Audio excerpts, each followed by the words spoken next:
भगवान बनना है, भगवान के बाजू में बैठना है, वो भगवान बनने की कला को आत्मसात करना है, वो भगवान बनने की हैसियत को अपने अंदर लाना है। और अपना मंगलाचरण है कि तीर्थंकर बनना है तो हिंसा का तांडव हटाना होगा, तीर्थंकर बनना है तो झूठ का वमन करना होगा, तीर्थंकर बनना है तो चोरी का दामन छोड़ना होगा, तीर्थंकर बनना है तो कुशील का जाल तोड़ना होगा, तीर्थंकर बनना है तो परिग्रह का आग्रह छोड़ना होगा, तीर्थंकर बनना है तो जीवन को निर्दोष बनाना होगा, तीर्थंकर बनना है तो सप्तशील की ओर मुड़ना होगा, तीर्थंकर बनना है तो अष्ट प्रवचन मातृकाओं की ओर झुकना होगा।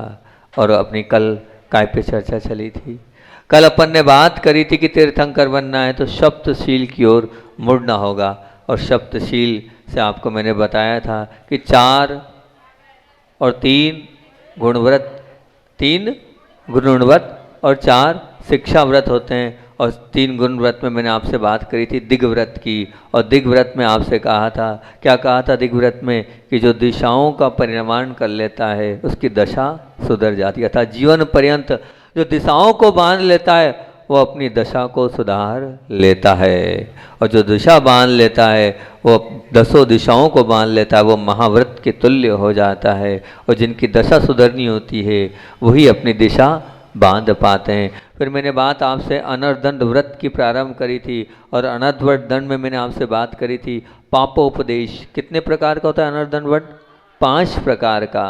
पापोपदेश, हिंसादान, अपध्यान, दुष्श्रुति और प्रमादचर्या। बहुत ज़रूरी है इन चीज़ों को समझना। लोग ऑनलाइन भी सुनते होंगे, वो उस पर आजकल तुम्हारा यूट्यूब तो बंद हो गया, फेसबुक पर रात को एक बालक आया और रात को 10 बजे नियम ले रहा था। बोले महाराज जी आर्य खंड का नियम कर लेते हैं हम भी। हमने कहा सुन लिया था क्या कल का प्रवचन? बोले हाँ महाराज जी, उस पर टीवी पे लगा लेते हैं, सब लोग सुनते हैं। सब लोगों ने आर्य खंड का तो लिया ही है नियम, फिर बागी और लेंगे। छोटा सा बच्चा कल रात को वही वृत्ति करने आया था, ऐसा बोल रहा था। बहुत अच्छी बात है, कमिटमेंट आप कर लें तो बहुत, कि हाँ कम से कम इतना एरिया जीवन पर्यंत के लिए हमने बांध लिया, इसके बाद हम बाहर नहीं जाएंगे। तो उतने पापों से तो हम बाहर के, उन पापों से तो हम निश्चित रूप से बचते चले जाएंगे। और अपन ने बात पापोपदेश में करी थी कि त्रियक क्लेश, मतलब यानी कि त्रियंशों को हम कष्ट पीड़ा दे रहे हैं, त्रियंशों पर हम अत्याचार कर रहे हैं, त्रियंशों पर अति भारारोपण कर रहे हैं, उन्हें बांध कर रख रहे हैं, तो वो भी क्या कहलाएगा? वो पापोपदेश के अंतर्गत आता आएगा। और उसके बाद हिंसा दान की बात करी थी कि हिंसा दान में क्या बोली थी हमने बात? नहीं, आप फरसा देना, तलवार देना, कुदाल देना, अगली देना, शस्त्र देना, ये तो ठीक है। पर आचार्य श्री की क्या व्याख्या थी? आचार्य श्री जी ने कहा था रात्रि में आप अगर विवाह करते हैं, भोजन कराते हैं, तो वो भी हिंसा दान है। और अगर बाहर की वो पैकिंग वाली वस्तुएं फास्ट फूड आदि देते हैं भोजन सामग्री में, भाई दिन में भी देते हैं, वो भी हिंसा दान है। और अपन ने बात प्रारंभ करी थी अब ध्यान की। और अब ध्यान में अपनी चर्चा चल रही थी और बात करते हुए हमने कहा था का राग और द्वेष।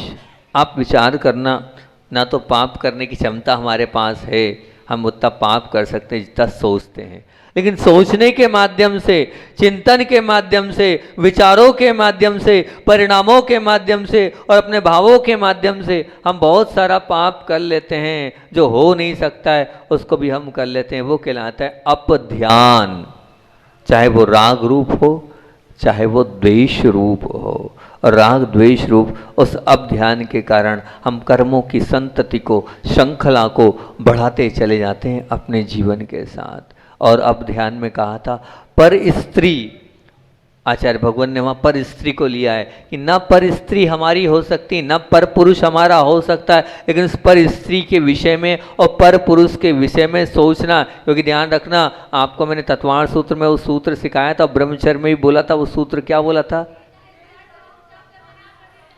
इस सूत्र को बार बार याद रखना। आचार्य श्री इसकी माला देते थे जिनका, जो लोग मोक्ष मार्ग में, मतलब ये मत मानना कि मात्र हमने क्या हुआ जब व्यवहार बने तब, नहीं, शेषा स्पर्श, टच करने से भी। और शेषा स्पर्श की बात क्या है? शब्द सुनने मात्र बात, शेषा स्पर्श शब्द, शब्द तो है, फिर उस बाद में आएगा। फिर उसके बाद क्या? रूप, शेषा स्पर्श रूप, शेषा स्पर्श शब्द रूप, और फिर उसके बाद क्या है, रूप देखने से भी, फिर उसके बाद क्या है, बोलने भर से भी, और उसके बाद सोचने से भी पाप लगता है। तो अगर इस प्रकार से भी आप कर रहे हैं, वो भी अब ध्यान के अंतर्गत आया था। हम मार पाए चाहे नहीं मार पाए, लेकिन विचारों में हमने मारने की बात सोच ली, गए, वो अब ध्यान ही आता है, उसको भी अब ध्यान में ही ले लेना। हम किसी को बांध पाए या नहीं बांध पाए, लेकिन हमने बांधने का विचार भर कर लिया,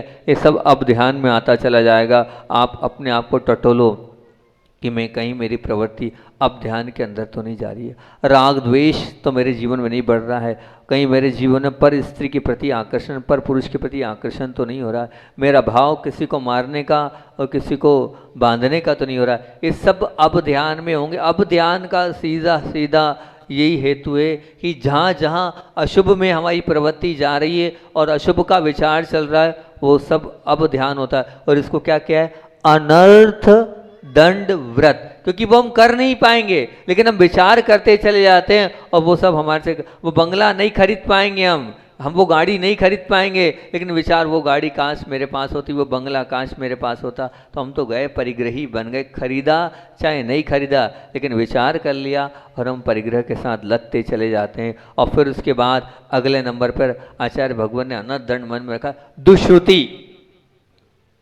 दुश्रुति मतलब क्या, दुश्रुति का तात्पर्य मतलब ये, जो आरंभ परिग्रह राग मद द्वेष रूपी शास्त्रों का हम जो श्रवण करते हैं, वो सब दुश्रुति के अंतर्गत आता है। जिससे आपका राग बढ़े वो दुश्रुति, जितनी टीवी जितने मूवीज जितने फिल्मी गाने आप देख रहे हो वो दुश्रुति में आएंगे। क्यों? क्योंकि वो राग को बढ़ाने वाले हैं, तो वो दुश्रुति के अंतर आएंगे। जिनसे हमारा मद बढ़े, अभिमान बढ़े, वो सब दुश्रुति में आएंगे। आप ऐसी मूवीज सुन रहे हो, ऐसे कुछ चीज़ देख रहे हो, इसके माध्यम से कानों पे वो शब्द पढ़ रहे हैं, तो हमारे अंदर का वो मद अगर बढ़ रहा है तो वो सब के सब दुश्रुति में आएंगे। वो द्वेष रूपी बातें आप सुन रहे हो, जिसके माध्यम से द्वेष बढ़ता चला जाता है, सब दुश्रुति में आता चला जाएगा। हम ऐसी बात ना सुने जिससे हमारा उपयोग अशुभ में जाता हो, अशुभ की ओर प्रवृत्ति में जा रहा है। जिन श्रवण के माध्यम से वो सब दुश्रुति कहलाती, जिसके माध्यम से चित्त कलुषित हो जाता है, मन अपवित्र हो जाता है, मन में दुर्भावनाएं जागृत हो जाती है, वो सब दुश्रुति के अंतर्गत आएगा। उसे आप दुश्रुति मानना, उस दुश्रुति से हमें बचना है। हमारा उपयोग जिसके माध्यम से शुभ में मिले वो सुश्रुति कहलाती है, और जिसके माध्यम से हमारा उपयोग दुश्रुति में लगे, हमारा उपयोग बदलता चला जाए और नीचे की ओर चले, वो दुश्रुति होती है। हमें बचना होगा, हमें अपने आप को बचाना होगा, तब हम बच पाएंगे। हमें तो मौके हर समय हर क्षण मिलते हैं, लेकिन उन मौक़ों को हमें बचाते हुए उन दुष्ट से अपने आप को दूर होना होगा। पांचवा क्या है? पांचवा हैगा प्रमादचर्या।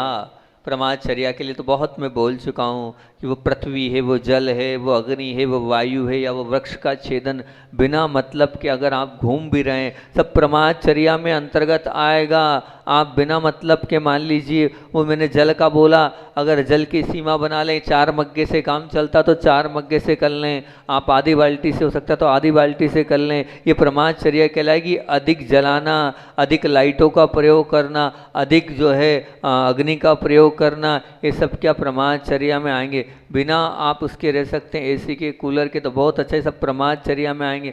वृक्ष का छेदन करना सब प्रमादचर्या में आएंगे। बैठे बैठे पत्थर को यहाँ से वहाँ फेंकना, अब आपने तो पत्थर को फेंक दिया, लेकिन उस पत्थर के माध्यम से वहाँ के जीवों को क्या हो गई, हिंसा हो गई। कोई चीज़ ली, उसको तोड़ना, अब वो तोड़ रहे हो आप, अब वो सब में जीव की राशि पर है, अपार राशि भरी हुई ठसा ठस। आप जितना अपने शरीर का प्रयोग करोगे, शरीर को हिलाओगे, शरीर से के माध्यम से टच करोगे, ये मान के चलना ये प्रमादचर्या में आता चला जाएगा। इसको प्रमाद मानना। आचार्य श्री जी बोलते हैं, एक बार मतलब बार बार शरीर पे हाथ लगा रहे थे एक महाराज जी, तो आचार्य श्री ने कहा ये प्रमादचर्या है। बोले क्यों? बोले आपके शरीर में बहुत सारे जीव हैं, उन जीवों को आप टच करते हो तो उन जीवों का भी घात होता है। क्यों टच करना? बिना टच करे नहीं रहा जा सकता क्या? क्या उपयोग है बार बार ऐसे ऐसे हाथ लगाते हो? नाम नहीं बताएंगे किसी भी महाराज जी का, लेकिन इस प्रकार से आचार्य श्री बहुत बारीकी से ध्यान रखते थे, क्योंकि आचार्य श्री कहते थे काय का जहाँ जहाँ हिलना हुआ वो प्रमाणचर्या कहलाती है। तो हम ध्यान रखें, ऐसा हम घूमे। और यहाँ तक कि मान लीजिए अब जाना है तो बात आती है घूमने की, कि आजकल डॉक्टर लोग बोलने लगे हैं कि रोज़ सुबह वॉकिंग के लिए जाया करो, है ना? क्या बोलते हो उसको आप लोग? मॉर्निंग वॉकिंग, मॉर्निंग वॉक पर जाया करो। तो हमसे एक सज्जन ने बोला, बोले महाराज जी डॉक्टर ने बोला है मॉर्निंग वॉक के लिए, हम 4 किलोमीटर यहाँ से वहाँ जाते हैं।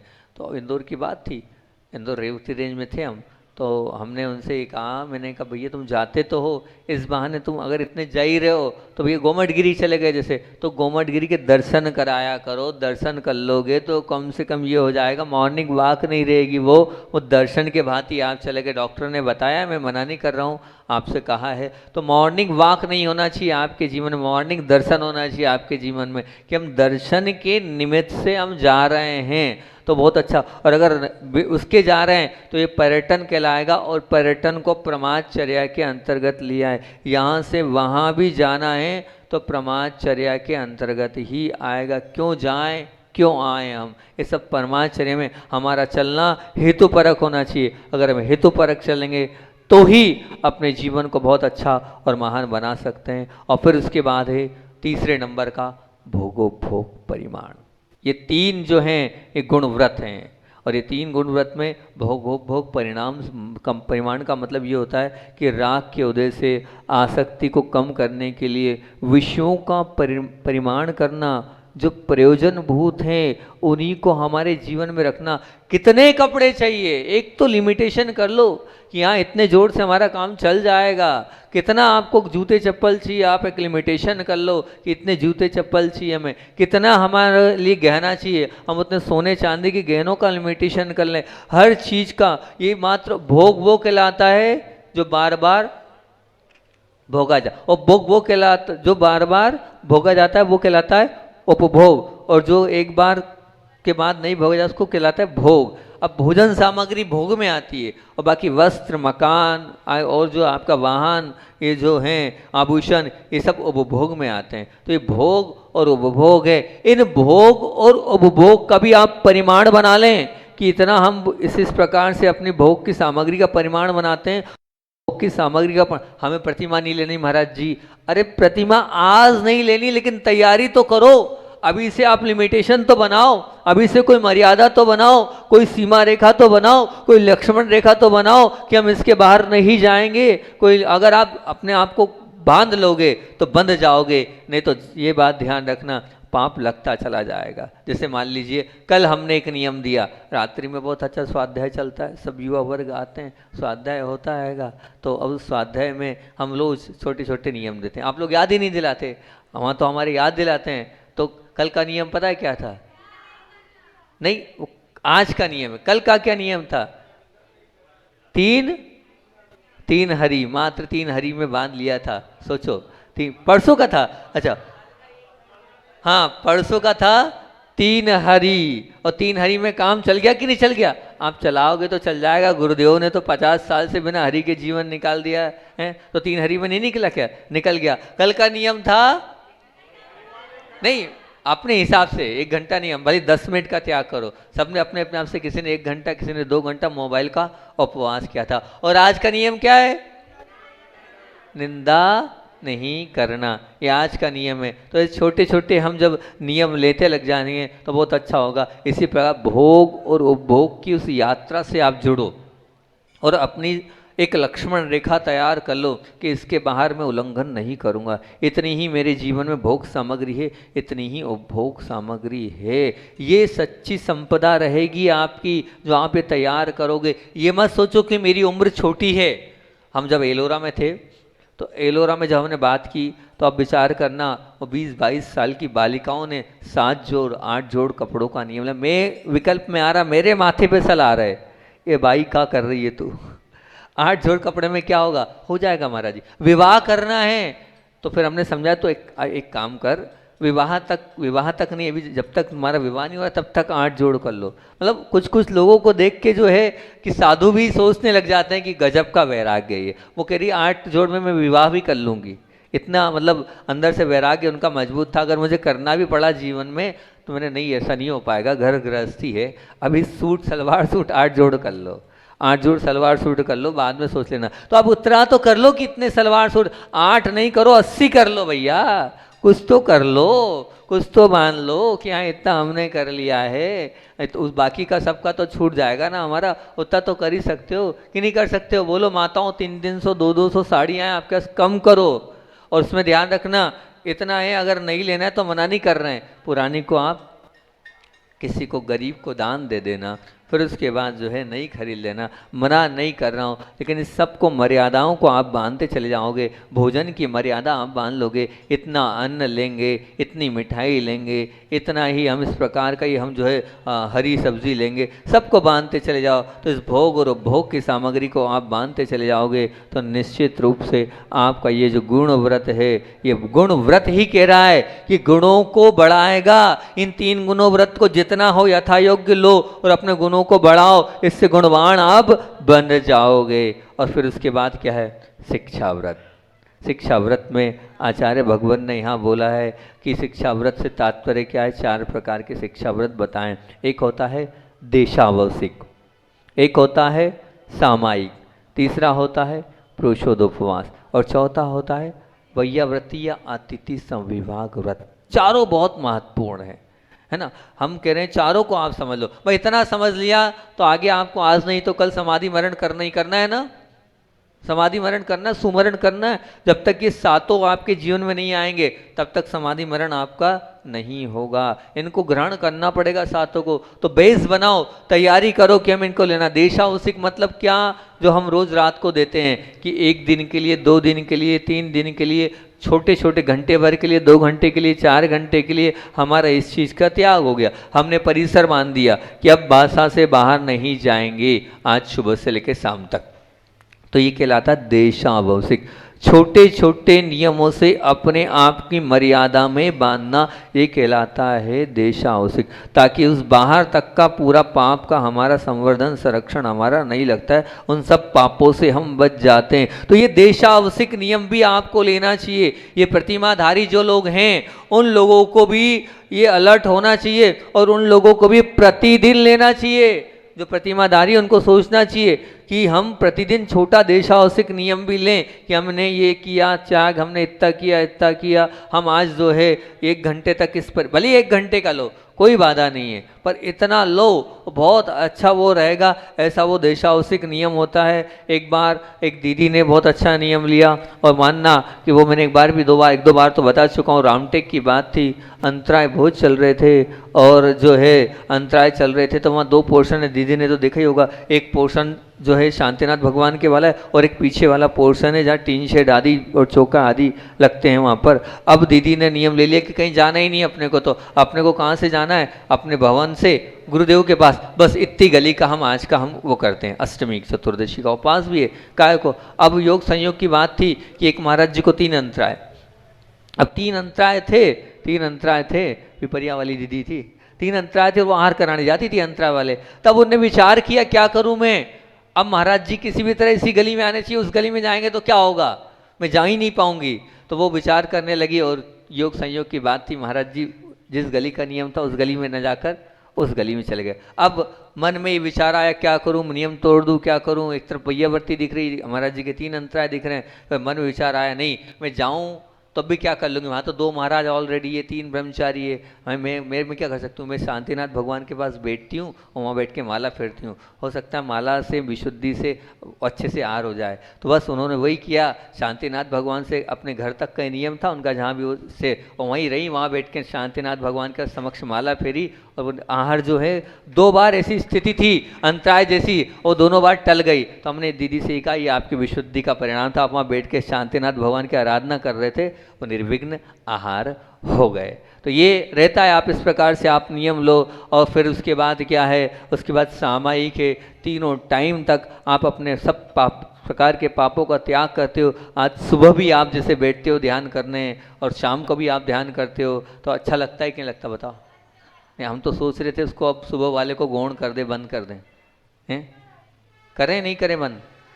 बड़ा वो जो है सुबह उतनी देर के लिए हम पापों की निवृत्ति कर कर वहाँ पर आ जाते हैं, शुद्ध धर्म ध्यान होता है, शुद्ध आत्मा का ध्यान होता है, हम अपने अंदर तक घुस जाते हैं। और वास्तविकता में सच बताऊँ, शाम से ज़्यादा आनंद सुबह ही आता है ध्यान करने में। शाम को इतना आनंद नहीं आता। शाम को तो मैं इसलिए करा देता हूँ आप लोग सीख जाओ और सुबह कर लो, क्योंकि आपको सुबह आना नहीं है। सुबह गिनती के लोग रहते हैं और शाम को ज़्यादा लोग रहते हैं, सबका शाम को हो जाए कायदे से तो सुबह ही ध्यान होता हैगा। एक भैया जी ने बोला इसको सुबह कराओ ना महाराज जी ये सब ध्यान। अब उसी वजह से सुबह जो है फिर प्रारंभ किया, हमने कहा ठीक हैगा। तो वो हम सुबह दोपहर शाम कुछ समय के लिए पूरे संसार से निवृत्त होकर वो करेंगे। और दूसरा तीसरा है पुरुषोदुपवास।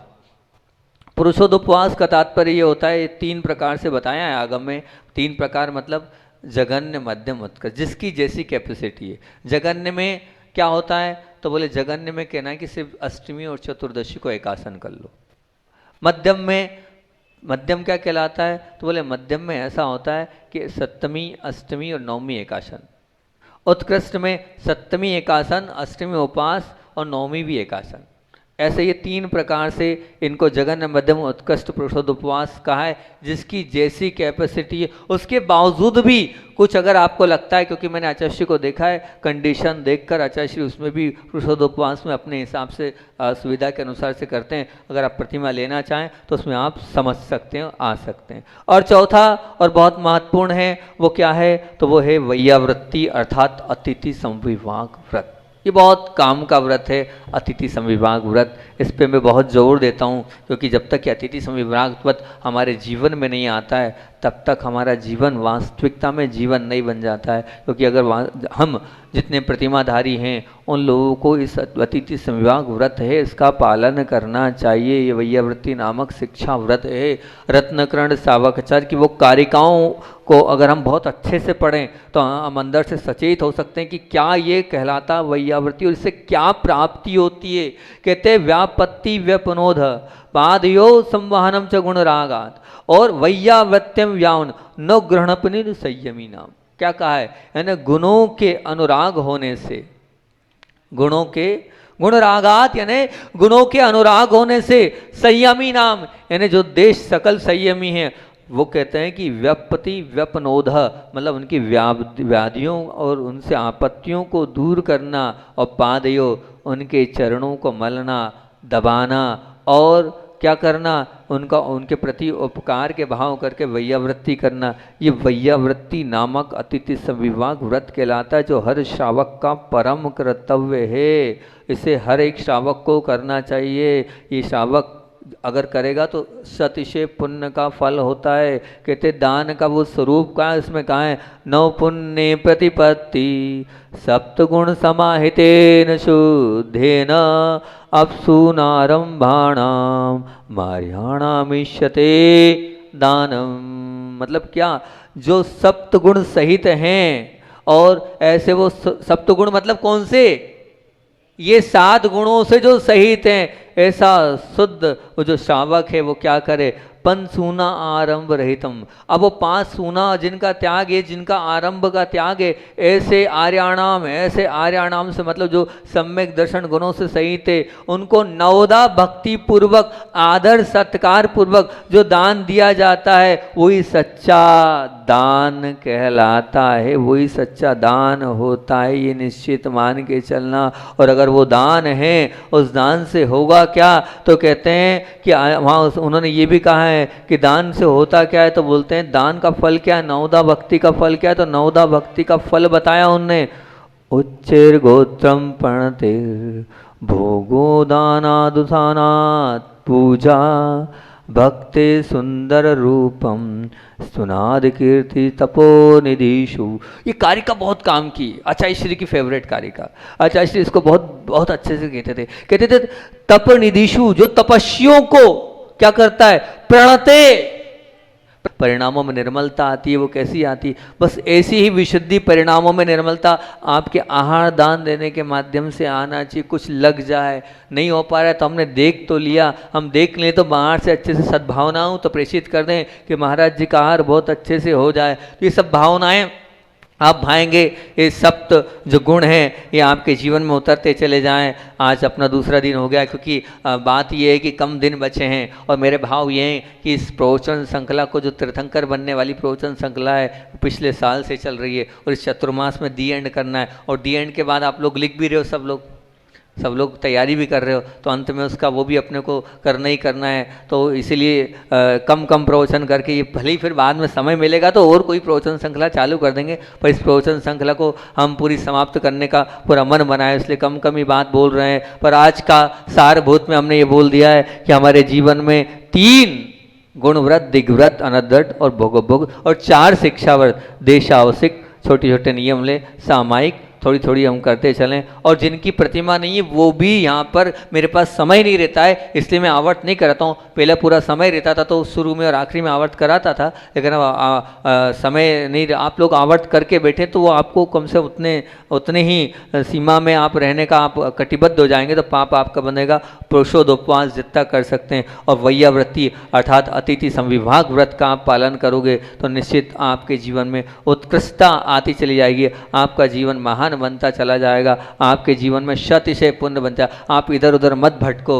अगर असाता कर्म का हेवी उदय भी चल रहा है, कुछ तकलीफ भी हो रही है, तो सोमवार, मंगलवार, शनिवार, इन उन व्रतों की अपेक्षा आप, मेरे हिसाब से आप क्या करो, आप तो यही करो कि आप 4 सोमवार या वो करने की अपेक्षा, ये व्रत और वो व्रत की अपेक्षा, आप तो अभी तो मैं जब से गुरुदेव की समाधि हुई सैकड़ों लोगों को ये नियम दे चुका हूँ, कुछ मत करो और आप तो ये व्रत करो, महीने में 4 दिन शुद्ध भोजन बनाओ, अपने दरवाजे पे खड़े हो, अंदर जाओ, गुरुदेव की पूजन करो, और फिर शुद्ध भोजन भले 3 बार करना, 4 बार करना, उससे बहुत आपका पुण्य बढ़ेगा। तो ये अतिथि संविभाग व्रत है, ताकि ये अगर कर लोगे तो आगे हमारी समाधि का रास्ता खुलता चला जाएगा। आप सबके अब समय ज़्यादा हो गया, चश्री का संस्मरण देते हैं, क्योंकि 8:32, 2.5 मिनट एक्स्ट्रा हो गया, 1.5 मिनट।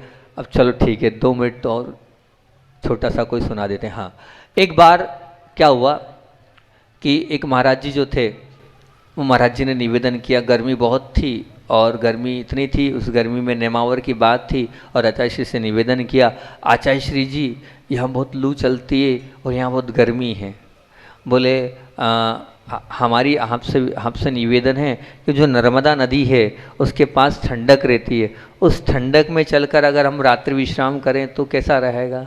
तो आचार्य श्री मुस्कुराए, और मुस्कुराने के बाद ये बोले अगर वहाँ जाके तुम ध्यान करोगे, साधना करोगे, तो वहाँ पर जब देखोगे जलती हुई, वहाँ पर जो मुर्दे उनको देखोगे तो विशुद्धि बढ़ेगी। लेकिन अगर तुम वहाँ रात्रि विश्राम करने और ठंडक की अपेक्षा से अगर जा रहे हो तो ध्यान रखना, वो तुम्हारे पुण्य की निर्जरा और तुम्हारी विशुद्धि स्थान जो है वो ऊपर नहीं उठेंगे, वो नीचे गिर जाएंगे। यहाँ पर रहोगे तो यहाँ पर विशुद्धि बढ़ेगी, परिणामों में निर्मलता आएगी। उन कठिन परिस्थितियों में भी धर्म ध्यान अगर करोगे तो उससे अंतरंग परिणामों में तुम्हारे अंदर उत्कृष्टता की ओर चला जाएगा। और लेकिन वहाँ जाओगे तो फिर वहाँ जाकर आप अगर मान लो इसलिए जा रहे हो कि वहाँ ठंडक है, तो कर्मों की निर्जरा और कर्मों की विशुद्धि नहीं बढ़ने वाली है। प्रतिकूल परिस्थितियों में ही, कष्ट बाधाओं में ही, उपसर्गों को सहने के माध्यम से ही हमारे कर्मों की निर्जरा और परिणामों की निर्मलता बढ़ती है। महाराज जी का पूरा भाव था कि आज रात्रि विश्राम करने वहीं जाना है, वहाँ संत भवन है, ठंडक है, जैसे आचार्य श्री जी ने बोला उस विचार को वहीं स्थगित कर दिया। ऐसे आचार्य श्री जी उद्बोधन देके मोक्ष मार्ग में क्या करना है, कैसे करना है, निर्देशन देते रहते। बोलिए आचार्य विद्यासागर जी महामुनि राज जी की।